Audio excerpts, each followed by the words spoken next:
called. Yeah, so I see we've got XYZ here. Thank you for being here. Time Phaser, OSC, Horse, of course, Matthew Velasquez. Thanks for hitting the like button. Just Janice, Shay Califer, Joel Thomas, Villainous. Welcome, everyone. All right. So the last stream of this type, well, the last stream on Darwin was us discussing, well, let me just jump over there. So I was discussing how Marquis de Sade, who gave us the word sadist and sadism, this atheist, how Darwin and Marquis de Sade's philosophies do not conflict. They're actually, they parallel each other. They are complementary. So there's no conflict between them. So Darwin's ideas suit this sadist perfectly well. Eric Montes, Rachel Barnett, Vegetal, welcome. Right, so let's move on to the next slide where I ended. So, well, remember, Charles Darwin, like de Sade, asserted that nature is a constant battle where the strong have the right to eliminate the weak. Natalie Hartz, welcome. Ia Enki, welcome. Sergeant Grinch, Tom Gyoka, welcome.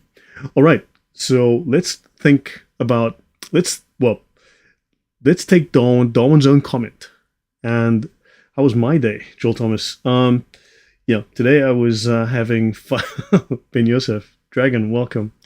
Yeah, so today I was having a battle with my bank because, yeah, being a foreigner in Poland is so much fun.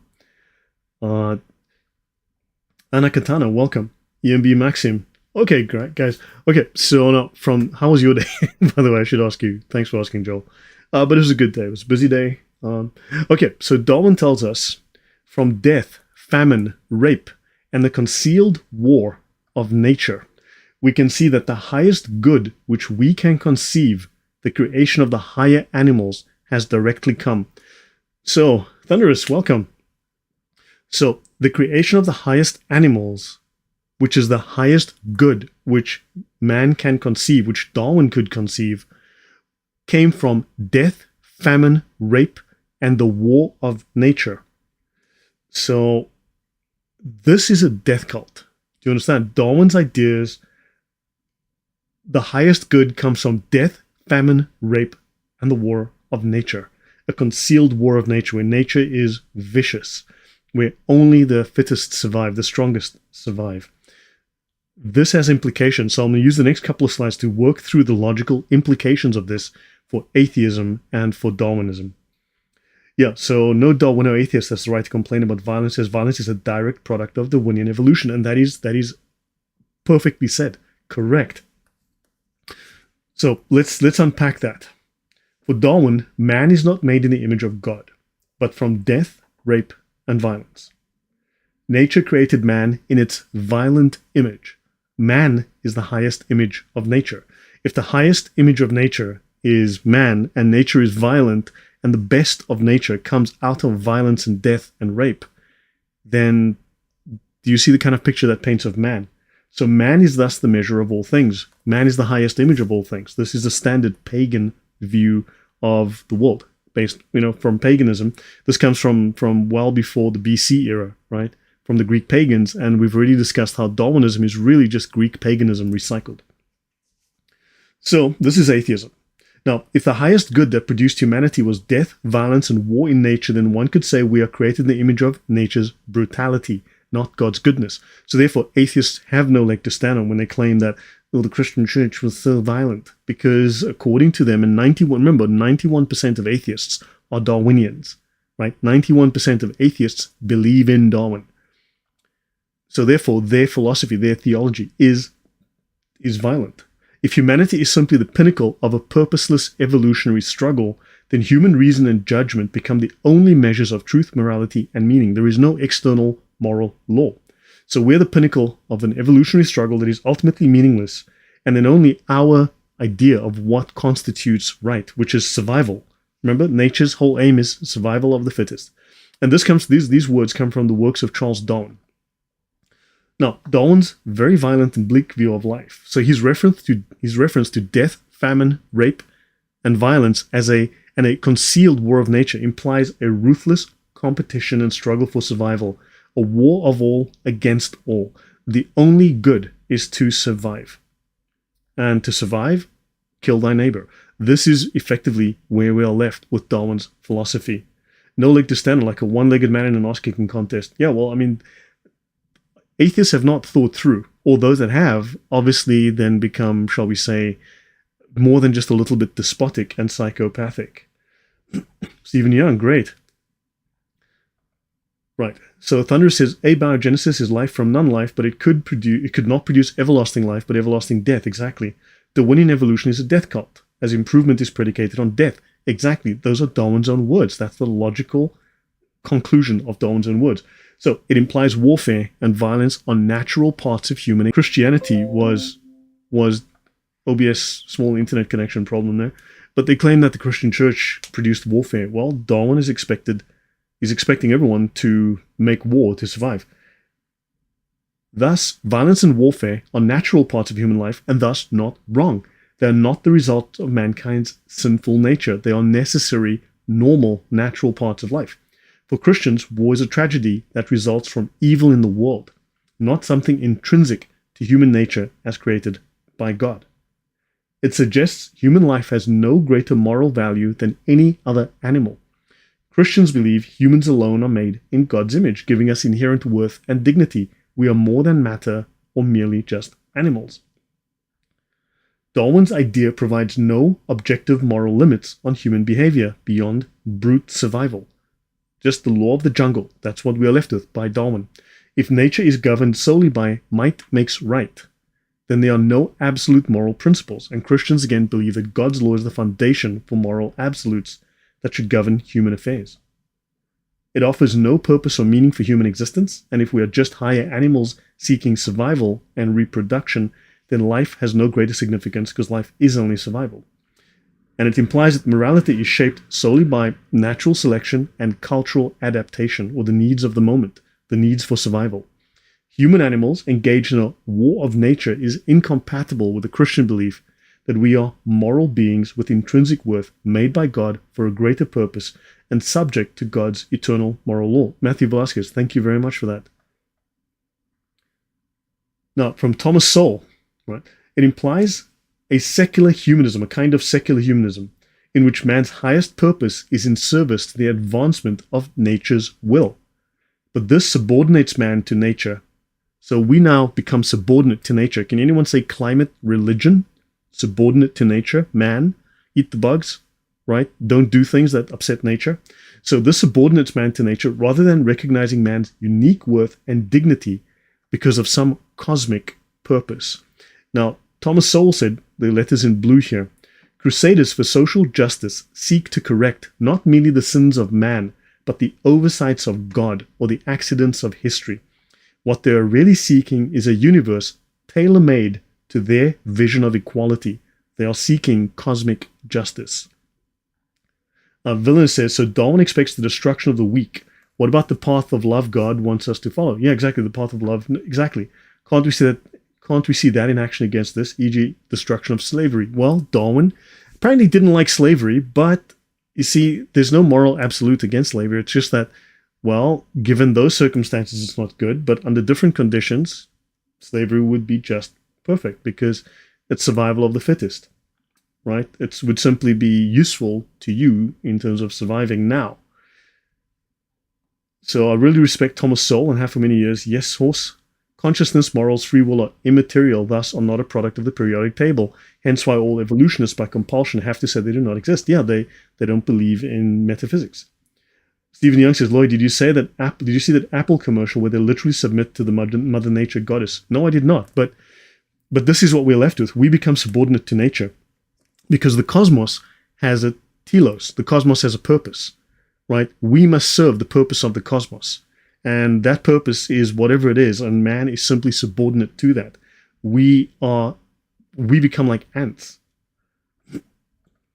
Darwin's philosophical assumptions about nature, morality, and meaning imply a purely materialist view of a brutal, aimless nature, except they also believe that nature, of course, it's just random chance, but of course they also believe that there's a purpose in nature, there's a cosmic purpose.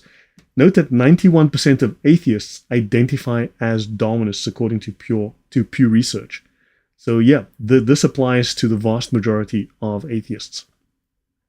Darwin, humane actions harm us. So being good, right, following the Christian edict of loving thy neighbor makes humans worse, makes us weaker. By the end of the 19th century, Darwin's theory was increasingly popular among Germany's intellectual elite. They found fertile ground amongst the Lutherans, oddly enough. Darwin claimed that humans and other mammals were the product of natural selection, which is a blind struggle for existence, where the fittest survived and reproduced. The less fit died or were killed off. They don't quite explain how they were killed off, but, they were killed off to make way for better things, right? In the book Descent of Man, Darwin made it clear that his idea of natural selection had implications for human society. We just discussed some of those implications and how it turns man into psychopaths. Darwin was a social Darwinist. He believed that Darwinism should be applied to human societies, and he worried that a civilized Western society would harm humanity by helping the poor, by caring for the sick, because we are now allowing the weak to survive, and those weak genes, those uncivilized people are remaining within the gene pool. And see, nature would have killed them off. Nature would have killed off the sick. Nature would have killed off the weak. And we are going against nature. And think about that. He wants us to treat other people like animals and kill them or allow them to die for the good of the species, for the greater good. Seems like he paved the way for all the genocide of the 20th century, says Brett Spearman. Yes, I've been saying that. Yeah, he did. The first great genocide of that period happened 14 years after Darwin wrote his book. So shortly after that, people went, yeah, killing off these other, primitive people. That's a great idea. Darwin said so. And we will be discussing that. We're coming to that.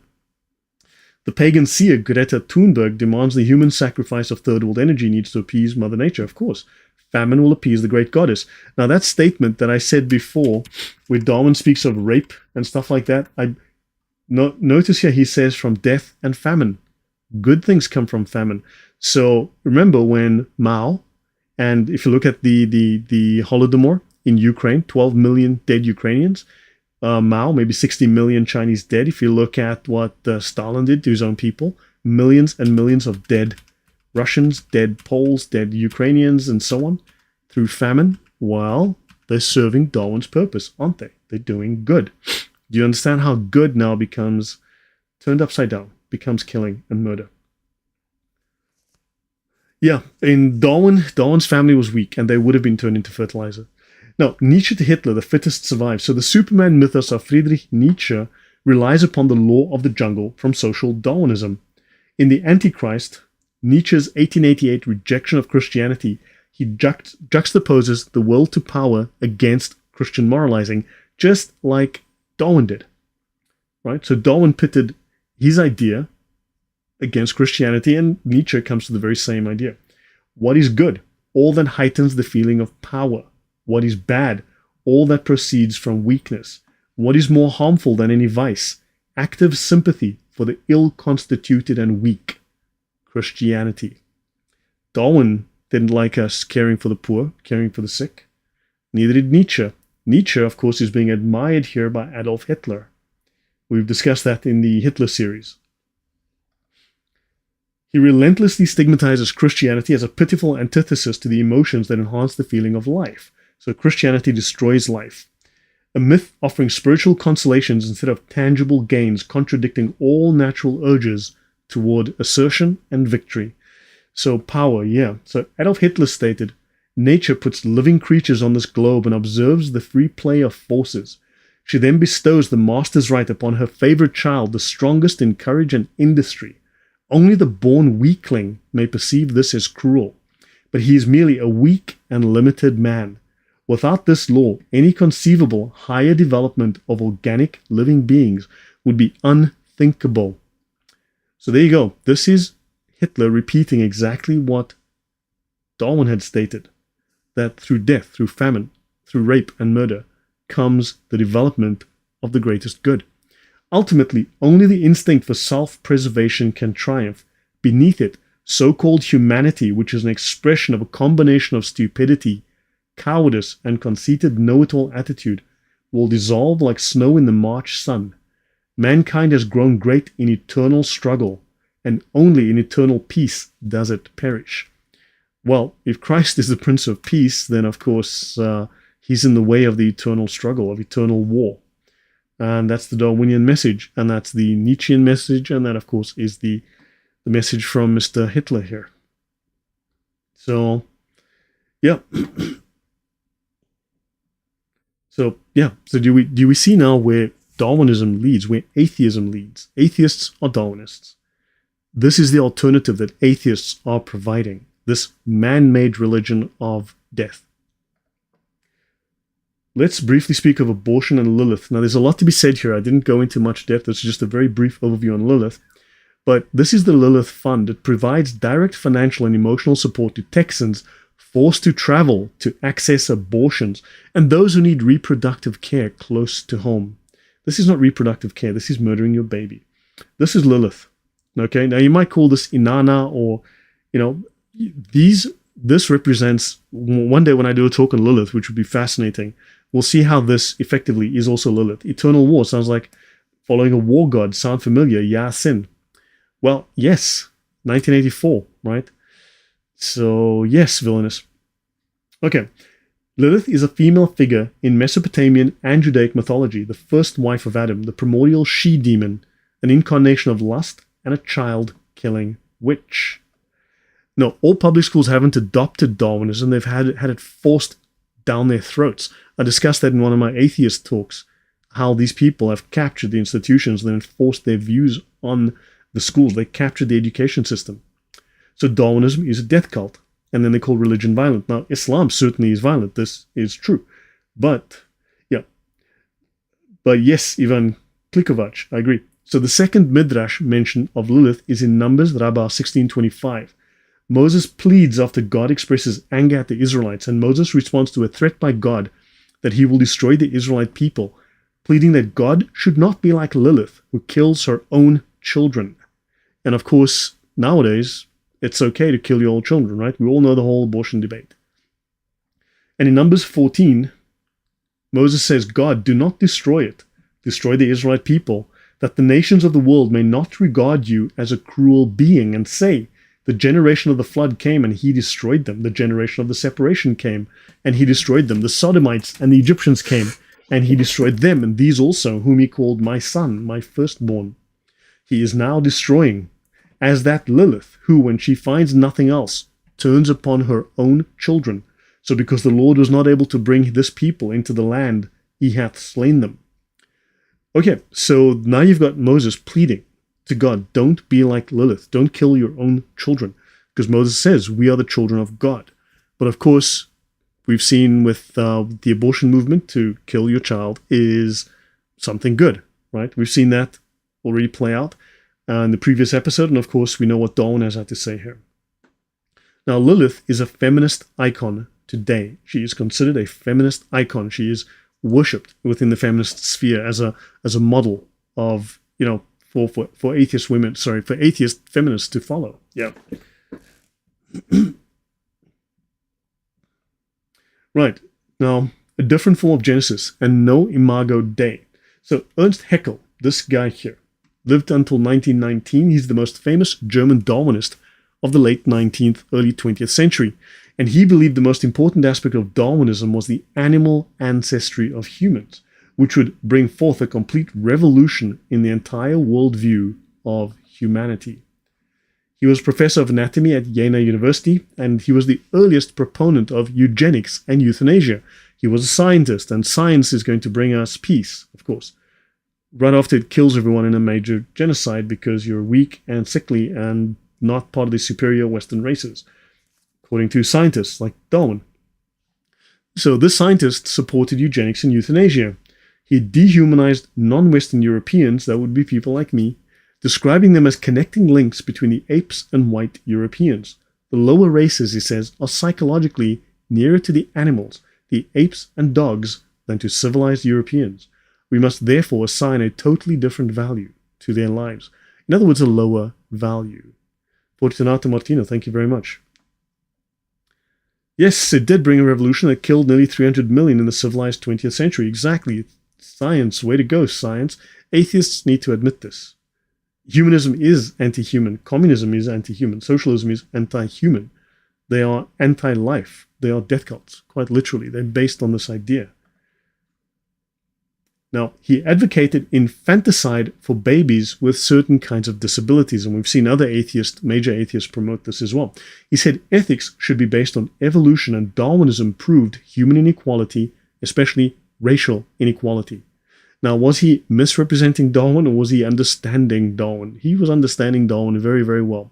Darwinism proves human inequality, especially racial inequality. So, Christianity was untenable myths and revelation. So again, taking potshots at Christianity, taking potshots at the Bible, while completely ignoring the fact that these people are depraved, sick bastards. He viewed Darwinism as a triumph of reason over religious dogmatism, and saw it as a thoroughly modern and liberal perspective. Peter Singer, exactly, right? Margaret Sanger, Peter Singer, we've seen all this. Right, so this is all of these movements are anti-Christian. All of these movements set themselves up against God. They're all atheistic. All of them atheistic. They're not simply making a scientific choice, they're making an anti-Christian choice. So Hermann Joseph Schaffhausen, this guy here, he presented a paper at the meeting of the Versammlung Deutscher Naturforscher und Ärzte, so the Congress, or the meeting of German nature researchers and doctors, in 1867, titled On the Anthropological Questions of Our Time. He said that humans had developed from animal ancestors, and that humans are the pinnacle of creation, and that a divine plan directed the emergence of humans. Okay, what kind of God, though? We need to ask ourselves. Like Darwin, he argued that the biological and intellectual differences that separate humans from other animals are quantitative, not qualitative. And he noted that simian, which is monkey or ape-like traits, observed in the anatomy of both prehistoric people and existing lower races. So we're just an advanced monkey. You are just an advanced monkey. You're not in any qualitative way different. You just have to have more genes or something. Yeah, and atheists want to point the finger at Christianity. Yes, and atheism is this depraved, utterly depraved. All right, Heckle was a scientific racist. Like Darwin, he was a scientific racist as well. So he plays a prominent role in the formulation of Nazi ideology. In the Scientific Origins of National Socialism, historian Daniel Gassman, that's this book here, Daniel Gassman, states how Heckle's Darwinism played out in Hitlerian horrors. The way you go, bananas for spare ribs. Okay, fine, I can agree, fine, I'll give you that one. So Daniel Gassman writes that the fact remains on a basic level the history of National Socialism in Germany and fascism in other countries, like Italy and France, must be viewed from the perspective of the scientific culture rooted in evolutionary biology under the sway of Haeckel's monism during the second half of the 19th and 20th centuries. Haeckel advocated a fundamental and radical departure from the established intellectual and moral traditions of the day. So they wanted to completely go off the rails with their own view of science. These people are building utopia based on science. That science just happens to be satanic, but that's a minor detail, Yeah, don't question the science, right? Yeah, so not all life is equal according to Darwin, but not... Yes, exactly. According to Darwin, not all life is equal. So taking potshots at Christianity only shows a weakness in your own position. Of course. Yes, Villainous, very good point. So he says they were drawing upon heretical and non-Christian traditions of thought, which I've stated, right? They're drawing upon paganism. These are non-Christian pagan traditions of thought. They just revived ancient paganism and called it science. And it says that stress the absence of a personal God, the meaninglessness of existence, the amorality of the cosmos, and opposition to linear, progressive conceptions of history. To him, the monotheistic God was dead. Mankind was divided into separate and eternally divergent biological races, and transcendent religions were rooted in anti-scientific superstition. Of course, it's Dawkins. They're all these are pagans.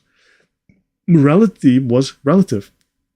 Of course, ideas that came to be accepted among many of the educated and semi-educated in Europe as irrefutable truths that was sanctioned by the most up-to-date science. So in other words, the educated elite of Europe accepted these ideas as normal and correct because they were scientific. They became scientific psychopaths. They became scientific racists because in the name of science. So yeah, Haeckel's notion served as a major theoretical basis for National Socialist activity. So now you've got this atheist, scientifically racist ideology that forms the basis of a lot of ideas in National Socialism adopted by Hitler. So there you go. Thanks, atheism, for bringing us all of this. Haeckel made Darwin's views known. So according to, this is Francis Darwin, the son, and he was president for the British Association for the Advancement of Science and foreign secretary of the Royal Society. And recent research goes far to confirm Haeckel's role as an ideological progenitor of fascist ideology, so fascism based on Darwinism and Darwin's ideas. This is true not only for Germany, but also for Italy and France. Darwin's autobiography was bequeathed to his son, Francis Darwin, this guy. Darwin's son Francis writes to Albert Dicey, they must remember that Heckle, Aveling, and Aveling was involved with Marx. He was married, I think, with Marx's daughter. They must remember that Heckle, Aveling, and company have made father's views known. So hold on, Heckle, Aveling, which is linked to Marx and others, have made Darwin's views known. So these are not corruptions of Darwin's views. According to Darwin's son, these are an accurate expression of Darwin's views. So these depraved, utterly sick ideologies are based on an accurate understanding and presentation of Darwin's ideas. As I'm writing this book, I refuse to ignore the fact that these publications have appeared. So let's look at Leonard Darwin. That was Francis Darwin. How do they know the feelings are objectively good? Because they make it up as they go. So yeah, Leonard Darwin, Atheism and Eugenics, and this is Dennis Sewell's book here. Actually, let me just fix something here. Boom. Give me a moment to fix this one slide.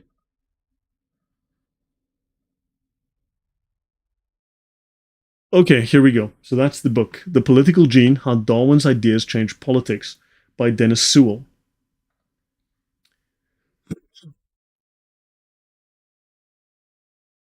They don't believe in truth, Vegetal. They do not believe in truth. They don't believe in logos. They say they're reasonable, but they are depraved. Right. So let me see. Now, I fully understand that Mother only minded the damnable doctrine in reference to Christianity and his mother's faith. So their mother was a Christian, but what they forget to tell you is that Darwin's parents, or Darwin's mother at least, was a Unitarian. She took Darwin to a Unitarian church. Unitarianism, by an Orthodox Christian standard, and welcome, is heretical. It is not Orthodox. It is not even Christian. They do not believe in the Trinity. They do not believe in, it's heresy, exactly. They don't believe in the Godhood of Jesus, that Jesus is part of the Godhood. So understand, and the damnable doctrine is Christianity. So they said, well, their mother minded this damnable doctrine. Historical Christianity, welcome. They must remember that Heckle, Aveling, and Co. have made father's views known, his son in reference to publishing his autobiography. His son Leonard Darwin was president of the British Eugenics Society from 11 to 1928 for 17 years. He advocated for the improvement of the human race through selective breeding and the prevention of reproduction by individuals deemed unfit. Planned Parenthood, in other words. This was Darwin's kindler, gentler approach. Well, we'll just fix their breeding rather than kill them outright. So if Darwin is, yeah, the schools are teaching pagan philosophy. It's pagan ideology, correct? It's old Greek paganism that they're teaching as modern science. Darwin's sons saw a connection between their father's theory and eugenics, and for this reason, several of Darwin's children became leaders in the eugenics movement. And there is no doubt about the lineage of eugenics itself. In the years leading up to the First World War, the eugenics movement looked like a Darwin family business.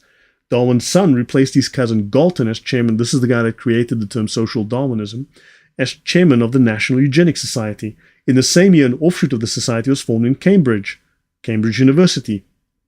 Among its leading members were Charles Darwin's sons, Horace, Francis, and George. The treasurer was John Maynard Keynes, who developed a financial system, right? Who developed a system of economics that is screwing everyone over today. All in the family. Exactly. This is not an accident. This concept, this idea, eugenics, was built in to the Darwin family genetic line. Weirdos obsessed with purity, but all that inbreeding made them impure, So, yes. Now, the group's treasurer was a young economics lecturer at the university called John Maynard Keynes, whose younger brother Geoffrey would later marry Darwin's granddaughter Margaret. Meanwhile, Keynes's mother Florence and Horace Darwin's daughter Ruth sat together on the committee of the Cambridge Association for the Care of the Feeble-Minded, which is a front organization for eugenics. So these are all connected. These people all do not have your good in mind. They've got a different plan, right? Because you're just taking up space. Leonard Darwin. The eugenics movement required an expansion of state agencies and an expansion of their scope for prying into and ultimately directing the lives of the poor. Oh yeah, the welfare state. We need to form a state agency. So this religion became part of the state. It's now what the state does, understand? So they want to kick Christianity out of the public square while they promote their particular pagan religion, which is what they've done. And of course, here's this book, the Forum Series, number 9, What is Eugenics, by Major Leonard Darwin, Darwin's child. A system will also be established for the examination of the family history of all those placed on the register as being unquestionably mentally abnormal, especially as regards the criminality, insanity, ill health, and poverty of their relatives. So if you meet this standard, well, you have to go on the register, and we might have to prevent you from having kids. You cannot breed, and in fact, maybe we need to get rid of you because you're clearly of the lower register of society, and we cannot allow any of that. Yes, same vocabulary, but a whole different dictionary. So, okay, if all this were done, it can hardly be doubted that many strains would be discovered which no one could deny ought to be made to die out in the interests of the nation. So certain groups of humans, certain behaviors, certain categories of humans ought to be made to die out. Anyone care to guess how they're going to make you die out? Maybe starvation, maybe raise the food price too high, maybe with illness, maybe with jabs, who knows? Darwin's human mother animals. Yeah, well, we've had birthing people. Well, let's have a look at human mother animals. And this is from Heckle and Dubois, rival German Darwinists. Okay, professors like Mr. Dubois-Reymond, who refers to women in their lectures as human mother animals. Forced sterilization. Yes. Now we are getting it, right? Okay, let's have a look. So Yale University professor Nancy Stepan says, to Darwin, man was no longer a created being, but arose by the natural process of evolution from an animal ancestor. Man was part of nature, shaped by the evolutionary laws that shaped animal life. Man differed from animals only in degree, not kind. You are just an animal. So, okay, the interesting part about, so Villeneuve says the God of Unitarian modalists and oneness types is time, i.e. God can only either be the Father, Son, or the Holy Spirit as time rolls on. Time tells God what to do. If God is part of nature, then God is not separate from nature. God is within nature. So there's no God. It's effectively no God. It's just another aspect of nature.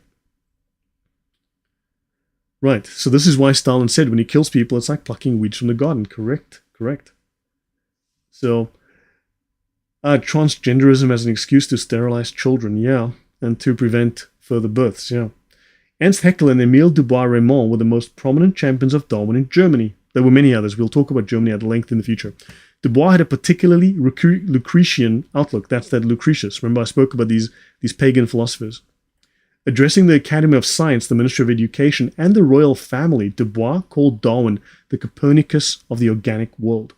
Darwinism had displaced man from his position at the center of nature. He was accused of promulgating a bestial doctrine, an animalistic doctrine. Kölnische Volkszeitung, the Köln People's newspaper, would have recommended prison for him, but noted that professors like Mr. Dubois-Reymond, who referred to women in their lectures as human mother animals, he doesn't call them mothers. These are human mother animals. So he has demoted women to just a position of human mother animals, like snail mother animals, or, I don't know, lice mother animals. Yeah, birthing people. Exactly. Do you understand? The act of giving birth, the act of having children is just You're just a mother animal. You're just a human mother animal, just as snakes have mother animals. They give birth to snakes. There's no difference. There's no difference. You know, you're on the same level as a flea that's giving birth. Do you understand? Human mother animals. This is science, people. It's science. Get with the program. This is scientific, you Christian bigots, you. And menschliche Muttertiere. And you should not be crowned with martyrdom. Yeah, because this is what they believe. An aristocrat begged him to drop the term menschliche Muttertiere, since abusing women had never been the German way. Yeah, we talked about Luther one fine day on that school. The role of Darwinism in Nazi racial thought. Okay, that's Richard Weikart. So let's have a look here. Konrad Lorenz, who won the Nobel Prize. Yeah, in Darwin's case, human mother, sister, cousin animal. Exactly. Pseudoscience and nothing new under the sun. Do you understand how this... Do you understand how depraved and disgusting this Darwinism, this atheism actually is? There's nothing human about it. It is anti-human. Konrad Lorenz expressed amazement that anyone could even doubt evolutionary theory. He argued that evolutionary theory is the best antidote for belief in human equality. So here he is fighting for human inequality, just as Darwin stated. Race makes us unequal. We are the superior race because Europe. And those people from Africa, well, you know, they got some nice land and some resources we might want, and we got the bullets, right? So he argued that blah, blah, blah, and it buttressed Nazi racial thought. So evolutionary theory by Darwin basically strengthened Nazi racial thought. Lorenz argued that the Christian command to love your neighbor as yourself is an evolutionary imperative, since for us the race and folk are everything and the individual person is as good as nothing. This command is for us a completely obvious demand, which is collectivism. So he's reinterpreting this as collectivism, but this is very much a racial... Remember, National Socialism was not world socialism. This was not... The Comintern was the Communist International. Hitler had no interest in that. He believed in race-based socialism. So this was the German race. So this is why collectivism, but on a small scale, based on the nation, based on the race. He says here, there is a close analogy between a human body invaded by a cancer and a nation afflicted with subpopulations whose inborn defects cause them to become social liabilities. Hitler was a communist. He just was a different type of communist. They were national socialists. He disagreed with Marxist socialism. So he disagreed with the Marxists, and he had various reasons for disagreeing with the Marxists, because he thought that Marxism was created by the Jews, whereas blah, blah, blah, and other reasons. There were a couple of other reasons. But he himself was a socialist. Hitler was a socialist.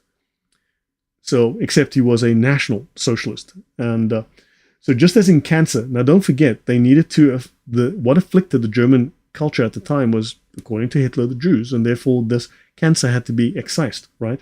Just as in cancer, the best treatment is to eradicate the parasitic growth as quickly as possible, the eugenic defense against the dysgenic social effects of afflicted subpopulations is equally drastic measures. Anela, welcome.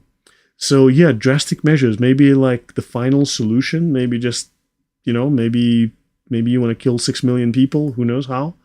When these inferior elements are not effectively eliminated from a population, then just as when the cells of a tumor proliferate throughout a human body, they destroy the host body as well as themselves. This man won the Nobel Prize for Physiology or Medicine in 1973. Here he is talking about genocide as a scientific pursuit. This is his defense of what Hitler did. Understand? So this is Konrad Lorenz. He wins a Nobel Prize while being a complete psychopath. Konrad Zacharias Lorenz was an Austrian zoologist, an ethologist, and ornithologist. He is often regarded as one of the founders of modern ethology, the study of animal behavior. This is a Nobel Prize winner, of course, yes. A Nobel Prize winner. Now let's talk about racial hygiene and preserving the favored races. No newborn infant should be declared human until it has passed certain tests regarding its genetic endowment.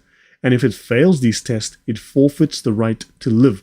That is Dr. Francis Crick, Nobel Prize winner in 1962 for the co-discovery of DNA. the double helix of DNA with Watson and Crick.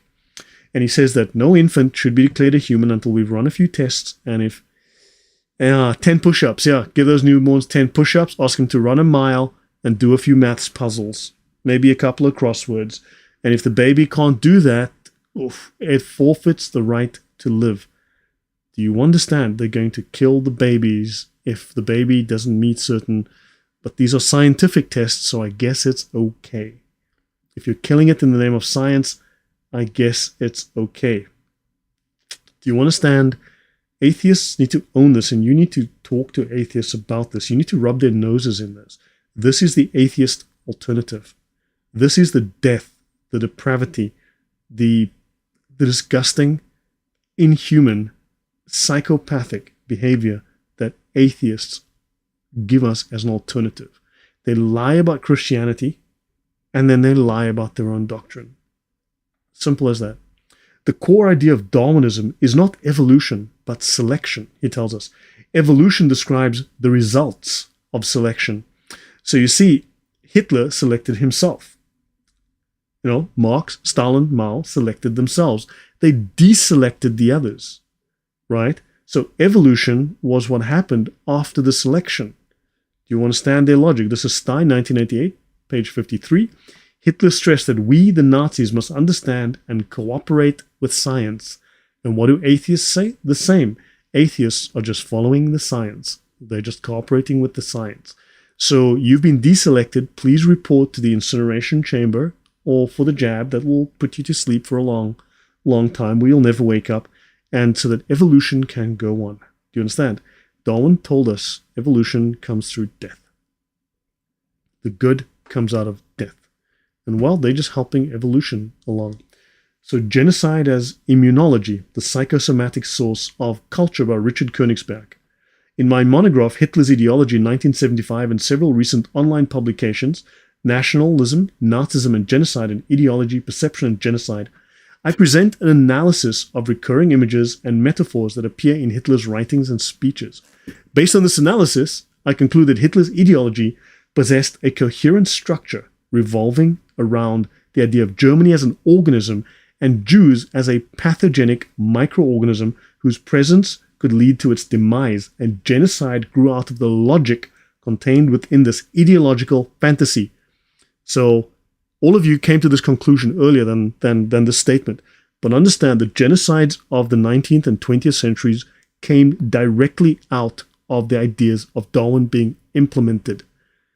The Marxist atheist genocides are an implementation of Darwin's ideas of racial hygiene. It's that simple. This is atheism. This is the logical, practical, scientific application of Darwin's ideas, Darwinian atheism. Let's look at evolutionary. Thank you very much, Matthew Velasquez. I really appreciate the support. Thank you. So why is this not? We've only started to waken up the agenda now. Yeah, because, Rachel, I've got software that I use. I pay for software that can index a whole stack of data. It can go through thousands and thousands of books. I think 25,000. So I can index up to like 25,000 documents and find keywords, and I can mix and match. Then when I find things, I can then pull these into other sources. I can index those terms and find things and, find connections, find meanings, find links. So most scholars have been searching manually through data, but I'm able to sort of index this, and this allows me to find these connections. So the banner of progressive Darwinists carries the words development and progress. From the camp of the conservative opponents of Darwin, hear the call, creation and species. The gulf that divides the two parties is growing from day to day. Each day, new weapons, pro and con, are pulled up from every side. Each day, broader circles are taken hold of by this enormous movement. That's Ernst Haeckel at the 30th meeting of German naturalists. So in other words, he says there is a fight, and progressive Darwinists. Killing of the aged is also part of this idea. Yes, correct, villains. So now you've got progressive, the whole progressive left, the liberal progressive left. This is a Darwinian idea, and they are stating bluntly, they knew this is causing a moral divide. Yeah, I did believe that atheists have the right to abort themselves up to their 300th trimester. Yeah. So, in his Ontogeny and Phylogeny, Harvard paleontologist Stephen Jay Gould wrote, Haeckel's evolutionary racism, his call to the German people for racial purity and unflinching devotion to a just state. right? This is morally just, but also legally just. His belief that harsh, inexorable laws of evolution ruled human civilization and nature alike, conferring upon the favored races the right to dominate others, all contributed to the rise of Nazism. So there is plenty of support. Nazism is an expression of atheistic Darwinism. Atheists need to own this. This is why they desperately want to claim that the Nazis were Christians. They desperately want to claim that Hitler was a Christian, because when you look at what they believed in the very same Darwinian theory of natural evolution that atheists themselves believe at a 91% rate. This is exactly, atheists believe exactly what Hitler believed, what Marx believed. So this is exactly the same idea. And these ideas lead only to murder and genocide. Oppression, murder, genocide. Yeah, this is it. So, yeah. Now, Heckle rejected any attempt to regard the world as immaterial or non-natural, so he was obviously just a materialist. Hitler himself claimed specifically to be a materialist, which makes him an atheist in that sense, right? Unequivocally rejecting revelation and theological faith. Theological beliefs are incompatible with scientific data, and therefore unreasonable. All forms of theism were to be opposed, not just rejected, but opposed, actively opposed. A pantheism that identifies God and substance is necessarily the world system of the modern scientist. Now we are heading towards pantheism. Excellent. So basically back to paganism. Thanks very much. And a pantheistic, atheistic God. So the monistic idea of God, which alone is compatible with our present knowledge of nature, recognizes the divine spirit in all things.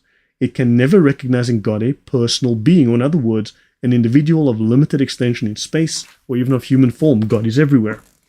So if atheism is construed as a denial of existence, now we're talking about Arthur Schopenhauer. If atheism is construed as a denial of the existence of a personal and extramundane God or gods, Heckle agreed with Arthur Schopenhauer's remark that pantheism is only a polite form of atheism. So now you're getting towards pantheism, which now Arthur Schopenhauer, who was a a-hole of the highest rank, we'll talk about him another time, but he thought that pantheism is only a polite form of atheism. All of these are just offshoots of the same kind of twisted ideologies. Heckle's criticism of traditional religions was that their doctrines are often intellectually wrong, that they generate unrealistic hopes, and that the social, political, and educational consequences of religion are malignant. But of course, the social consequences of their political ideologies, never malignant, never the worst genocides ever seen in history, of course. A pagan idea that Darwin passed on as science, leading back to paganism. How convenient. Yeah, of course. So, yeah. That Hitler was a Christian. Would that prove other that he was a bad Christian and needed to repent? Yeah, of course, but this is always the implication, right? But the fact is also, the point is, do not examine what he really believed. We'll tell you. We'll give you a false propagandistic view. Once you see that this is all atheism and this all leads back to paganism, then you realize these people are sick. So Heckle had severe criticisms, especially of the Roman Catholics, and they're very, very harsh criticisms. All right, let's look at Ernst Haeckel and some scientific fraud. In New Scientist, how fudged embryo illustrations led to drawn-out lies. This is from January 2015 by Matthew Cobb. Haeckel wanted to convince readers that all vertebrates share a common ancestor. And of course, this is these fudged embryo drawings that are still used in many schools today that are false. As he put it, ontogeny recapitulates phylogeny. Our embryonic development repeats our evolutionary past. This aphorism was soon disproved as just so much junk science, or tobacco science, but the use of Haeckel's drawings persists, particularly in education. So in other words, if you can't beat them on facts, you baffle them with BS. So understand, this is the science. This is complete. This is tobacco science at best.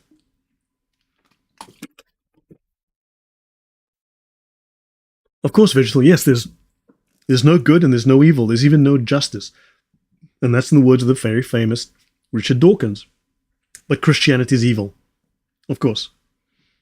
Yeah, those embryos have us looking like shrimp. Of course they do. Like little ducks or something as well, chickens.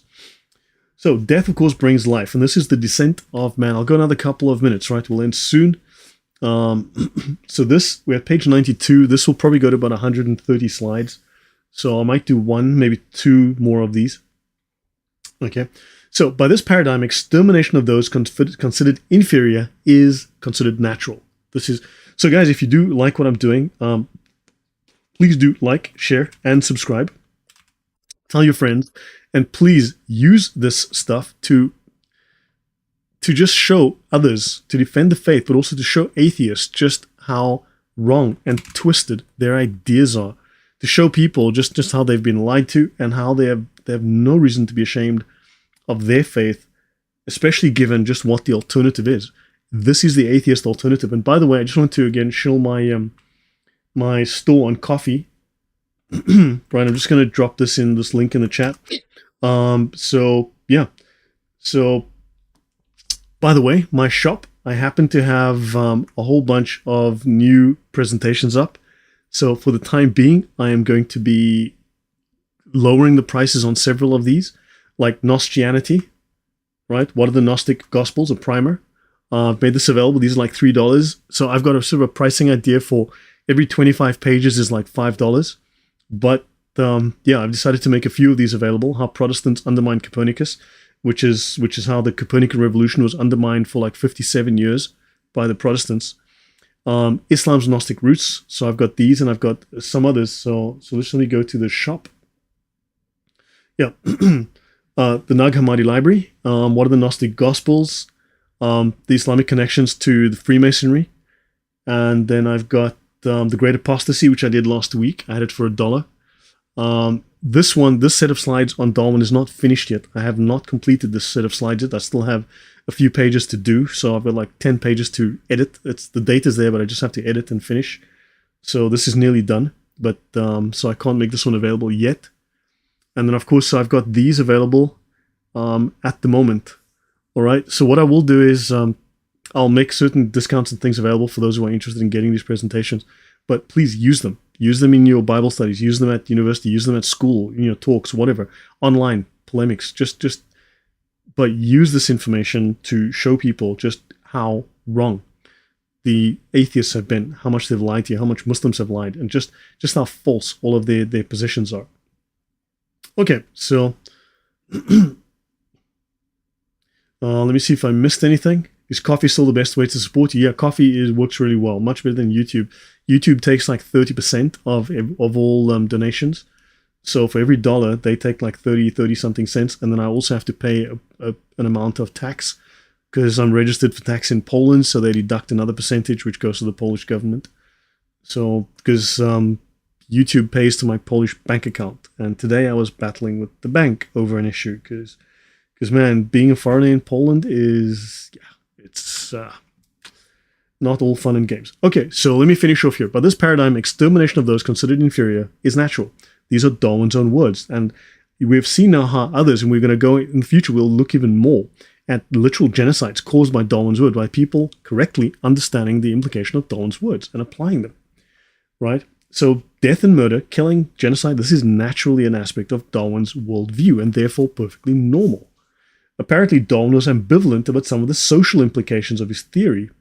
Darwin's ideas supplied a new generation of German political leaders, social thinkers, and scientists, social priests really, with what they saw as a biological justification for world domination. Darwin did know he was inferior. Remember, he said his family should be exterminated because they're all so sickly. They didn't meet his standards of racial purity. Now, did they? Natalie Hart says, I'd love to do a deep dive into specifically abortion and the left's obsession with it. It's the most important issue and they will defend it to the death just like they did with slavery. Yeah, it's kind of weird, but then we'd have to go into the occult, and you have to go to Lilith and paganism, and you have to go into the moon gods of Babylon, and it just gets all weird. So, thank you, Stephen Young. Okay, so let me see. So tell you what, I will make, hold on, I need to make a, okay, well guys, so yeah, I will make some discounts available on these things, but I'm still trying to get my head around how all this works.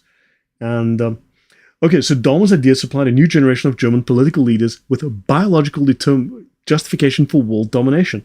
Hitler, Marx, Lenin, all of these people were acting out of Darwinian ideology. They weren't just making it up. They deserved to take over the world.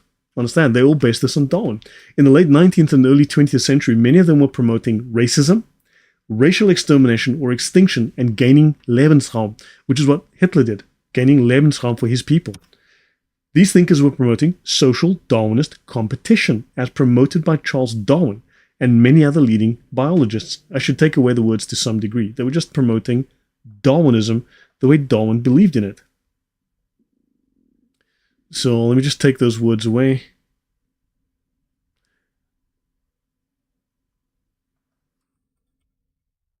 There, that would be more accurate, just as promoted by Darwin. As you've seen, these are Darwin's own words. So let's look at the term Lebensraum, living space, living room.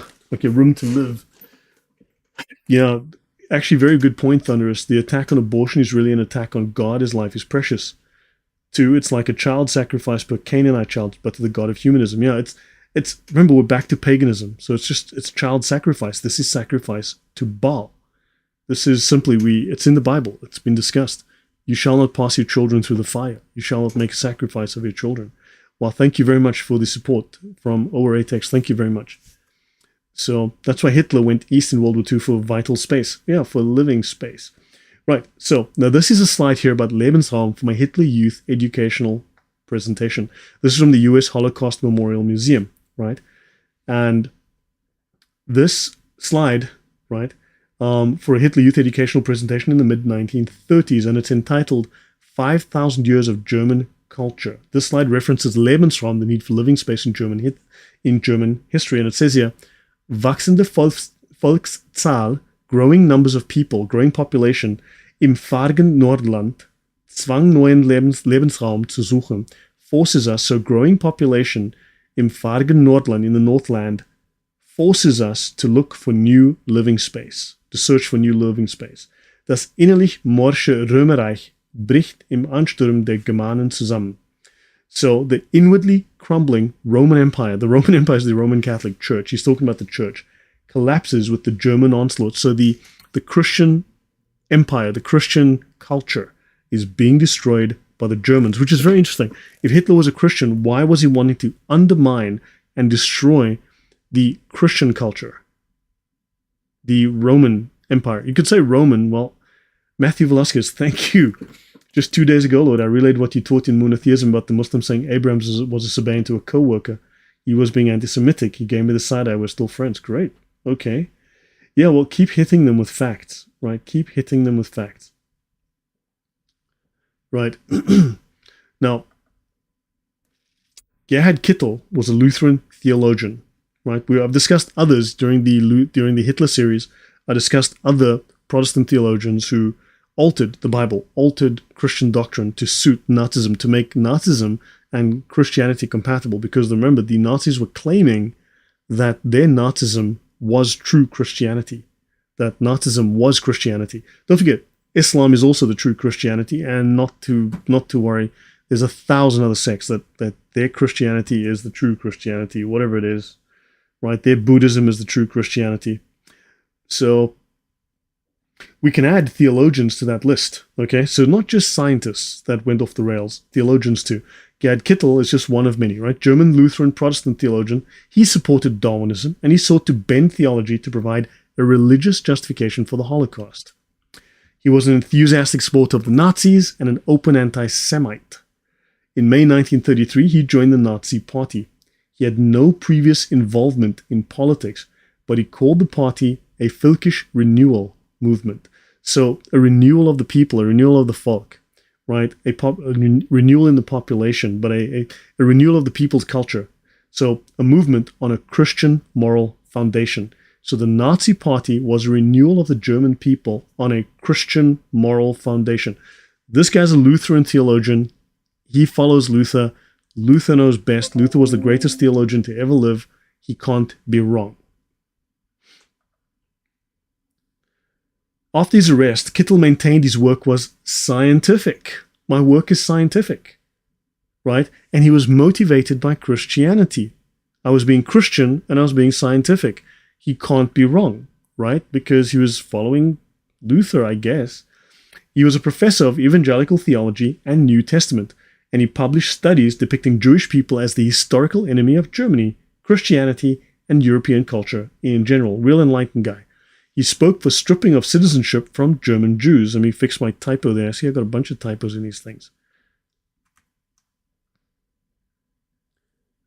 And stripping of citizenship. Oops.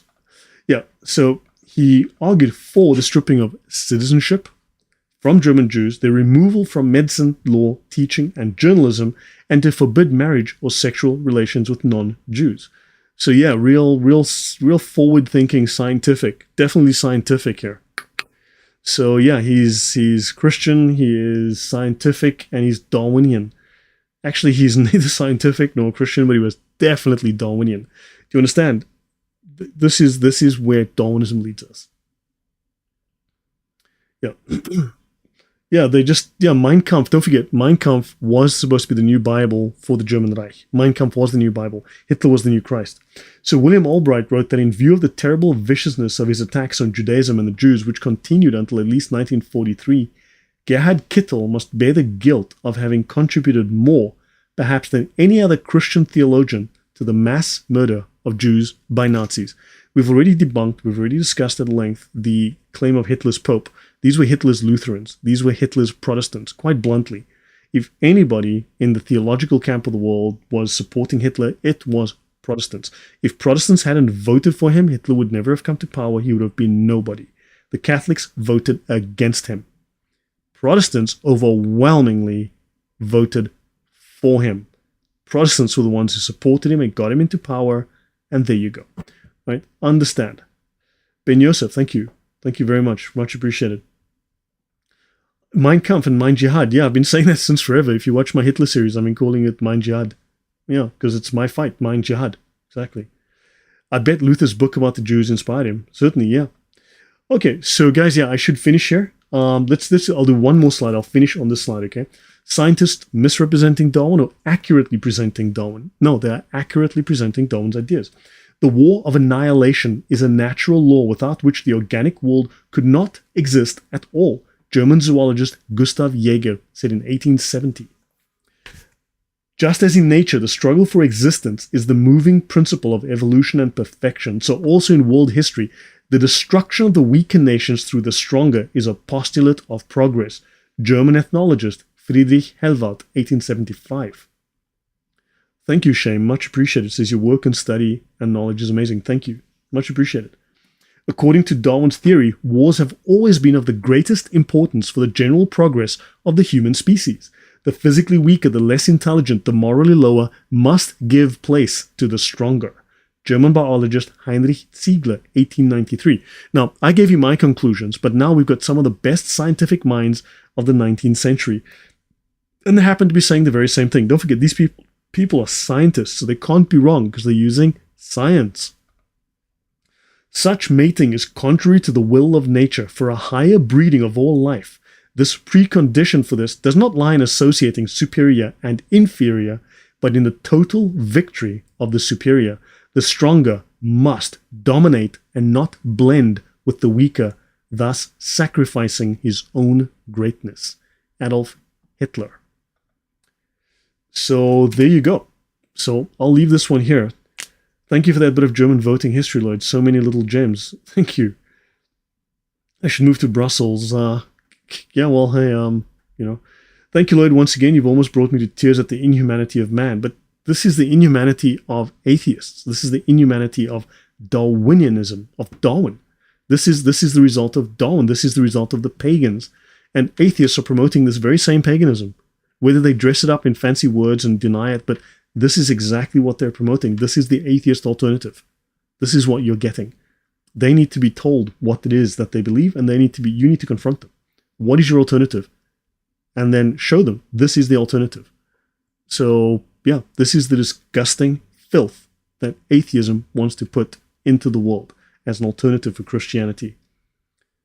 So, yeah, and of course, next we will be talking about the pagans again and seeing just, can we find strong overlap between paganism and Darwinism? The answer is, of course, yes, we can.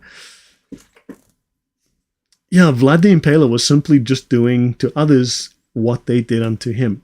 That was very simple. So now these people are sitting in the seats of Congress. Yep. So Bottendorf, the Sufi guy, designed the Hakenkreuz, broken cross. No, he didn't design it. The Hakenkreuz has been around for 2,000 years. The Hakenkreuz, you can find it in Northern Europe, like Northern Spain, you'll find it. Actually, I have photographs from a museum in Asturias, in Oviedo, at the Archaeological Museum. You'll find the a similar sign called the Triskel, which is related to the Hakenkreuz. But the Hakenkreuz goes back 2,000 plus years in Germany, Denmark. You'll find it there. So it's an old Northern Germanic symbol, right?